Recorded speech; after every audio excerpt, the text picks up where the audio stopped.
প্রতি বছরের মতো আমাদের এবছরও পুরুলিয়াতে পলাশের মরশুম শুরু হয়ে গেছে। আর এই আমাদের পলাশের ভিডিও শুরু করছি আজ থেকে।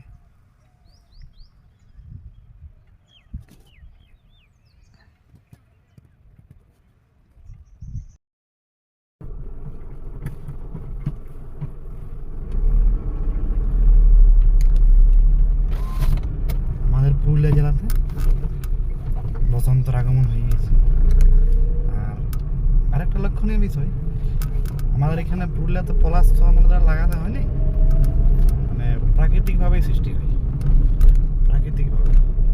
এবং এই বছর দেখা যাচ্ছে যে সংখ্যাটাও কিন্তু প্রচুর, পলাশের সংখ্যাটা প্রচুর পরিমাণে বৃদ্ধি পেয়েছে আমাদের এখানে, আগের থেকে অনেক পরিমাণ বাড়ি গেছে। পুরুলিয়াতে সম্ভবত আমরা যেটা মানে লাগাবন বা সোনাঝুরি গাছ বলি, তারপরেই মনে হবে এই পলাশ গাছ সংখ্যার বিচার।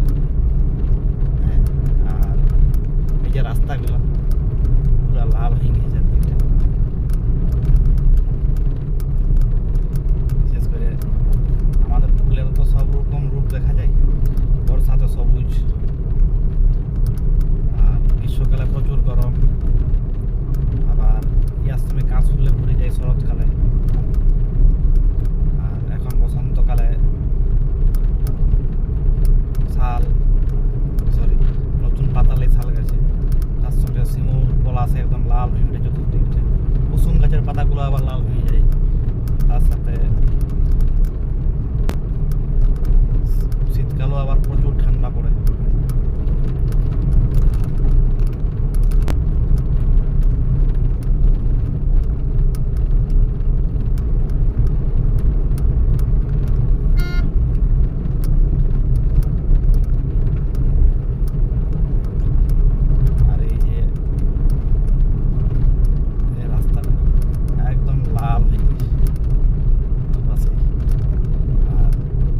যেহেতু মানে বৃষ্টি হয় নাই, একদিন মাত্র জল পড়েছিল, সেখানে পলাশ ফুলটা একটু তাড়াতাড়ি এসেছে অন্যান্য বছরের তুলনায়। মোটামুটি মার্চের আজকে 3 তারিখ, 10-12 তারিখগুলোতে এরকম হয়, কিন্তু এবছর একটু তাড়াতাড়ি ফুলটা হয়েছে।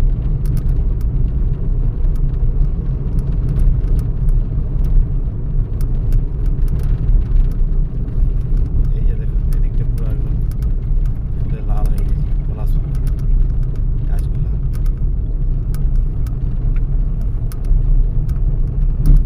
আর আমাদের পুরুলিয়া তো আমাদের মানে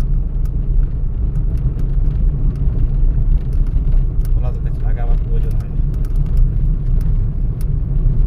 প্রাকৃতিকভাবে সৃষ্টি হয়।